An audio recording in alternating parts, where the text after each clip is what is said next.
Alright, what's going on everyone? Today we're going to be upgrading the Angels theme deck released alongside Lure When Eclipsed. And we'll be doing it on a budget. I like to upgrade precons using the MSRP of the deck as my budget, so we will not be exceeding $25 USD with our upgrades. So let's talk about this Angel deck. It actually has a lot of the key cards for the archetype, namely playsets of Giada and Youthful Valkyrie, as well as a couple Lyra Dawnbringers, right? These are like critical for the deck. We got all of them. And decks don't usually play 4 copies of the Dawnbringer. It's kind of clunky at 5 mana, but you'll usually find 2 or 3, and that's what we have here. What the deck is missing though is kind of frustrating for me as someone who's trying to upgrade these, because every card this deck lacks costs around $5 to $8 each. It's really annoying. They aren't unobtainably expensive, but they're just expensive enough that they break our budget super quick. When we have a $25 budget and we want to add a couple $8 cards, that's like 2/3 of the budget, right? So it's just kind of annoying.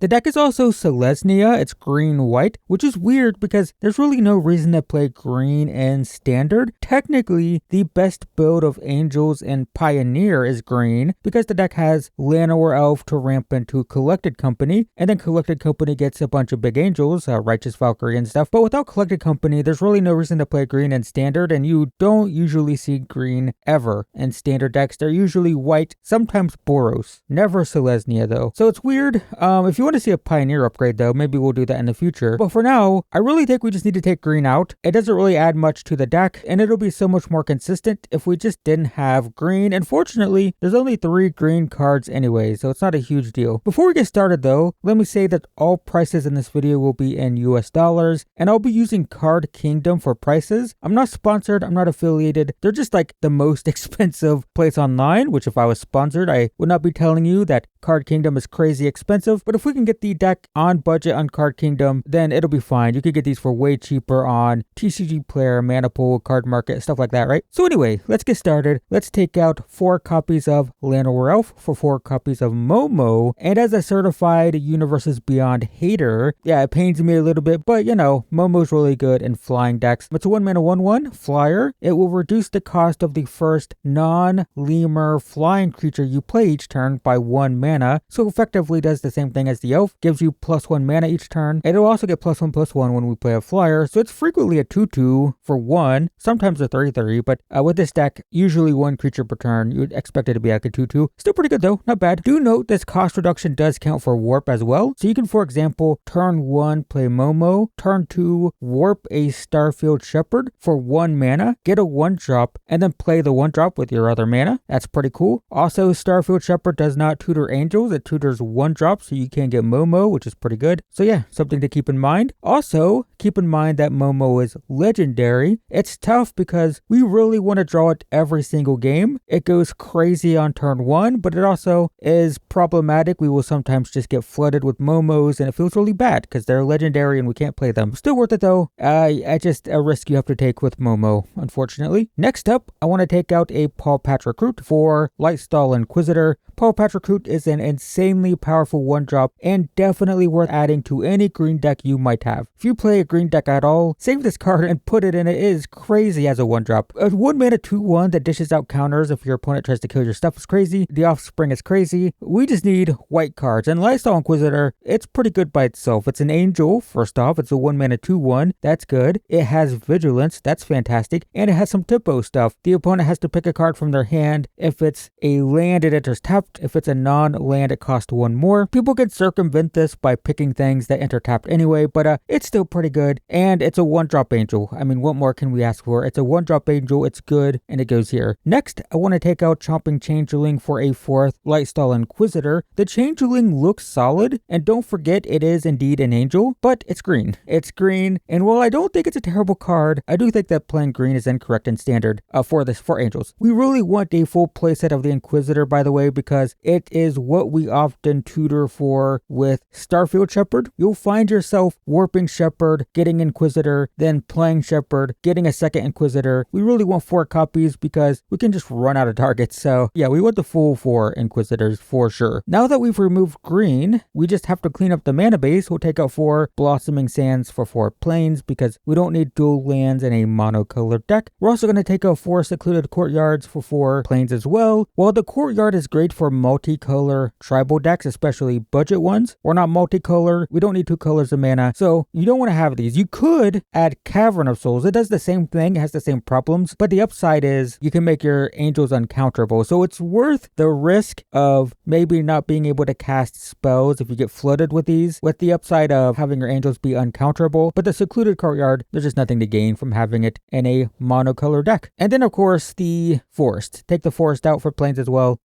for obvious reasons. Next up, I want to take out 2 split up for 2 Resplendent Angels. Split Up is, in my opinion, underutilized in creature aggro decks. It's actually a pretty good one-sided board wipe, really low on the curve, cheap, can lead to some pretty big blowouts, but a major aspect of Split Up is kind of like setting up the turn where you, like you untap and your opponent's board is tapped and then you wipe their board, or you attack with all of your creatures so they're all tapped and then you wipe out your opponent's board second main phase. The problem with this deck is we have Vigilance. We lose half of the ability to set up a one-sided board wipe, and so it's just clunky and doesn't work as often as I would like. And Resplendent Angel is it's pretty good. It is one of the best angels in Pioneer. It's not as good in Standard. It's sometimes just a 3-mana 3/3 that doesn't really do much. What makes Resplendent Angel so good in Pioneer is its combination with Righteous Valkyrie, which is really good. But even in Standard, it's still a 3-drop angel, solid, has late game potential by being able to pump itself to enable itself, give itself lifelink and extra power to make angel tokens. I didn't mention that. If you gain 5 or more life per turn, it makes an angel token. We don't do that super efficiently, but we can by activating itself or having a Lyra Dawnbringer. Lyra Dawnbringer gives all of our stuff lifelink, which in turn allows the Resplendent Angel to make tokens. Also, just a note that Card Kingdom's price for this is crazy high. It's literally like half the price everywhere else. It's like $7 to $8. I'll price this close to release, but it's been like $7 to $8 pretty consistently, and it's like $3 to $4 on TCG Player and Mana Pool, so just be aware of that. And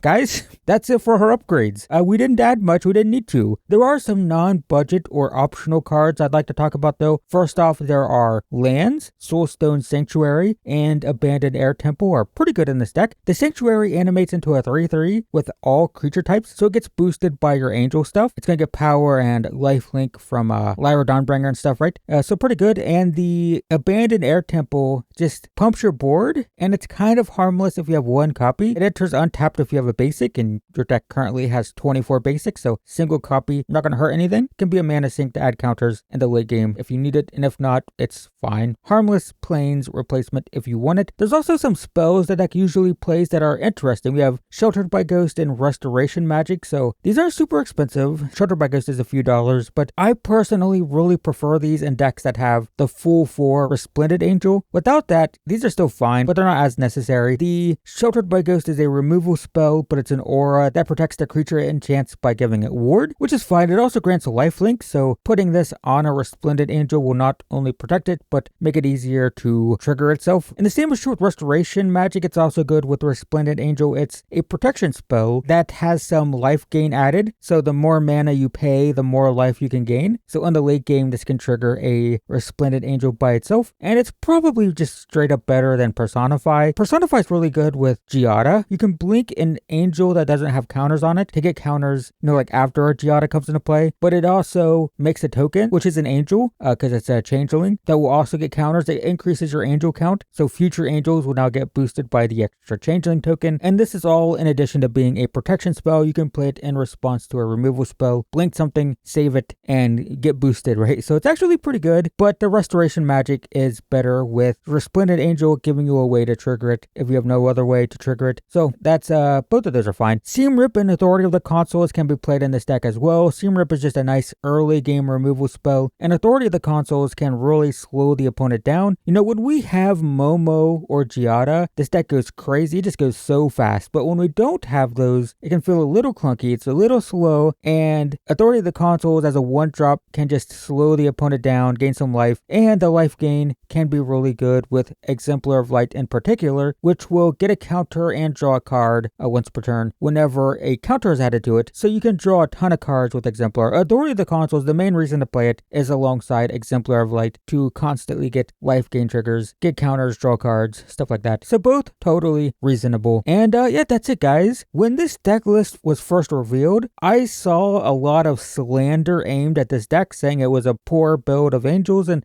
they were right in the sense that it should never have had green, but it had a lot of the key pieces, so we didn't need to change much. I mean, the deck could still use another Resplendent Angel or two, and then from there, you can kind of decide, do you want to go into the more life gain realm, or the more stompy builds with like Lyra Dawnbringer. There's also more tempo-y builds with Archangel of Tithes, which is a taxes card, forces the opponent to pay mana to attack you, and they can't block. So the combination of Archangel of Tithes and Lyra Dawnbringer lets you attack pretty aggressively and makes it hard for the opponent to do the same. So yeah, there's some nuance and different builds, but regardless, it was pretty powerful out of the box, and all we had to do was just fix the mana, fix the consistency with the weird two-color things, and yeah, we're there, guys. I think this is pretty good. That's our deck for now, and what a difference this is compared to those old Planeswalker decks, man. Wow. Anyway, that's going to be it for me. Hopefully you found this video helpful, and if you did, please leave a like. That would be appreciated. In the meantime, though, thanks for watching, and I will see you in the next one.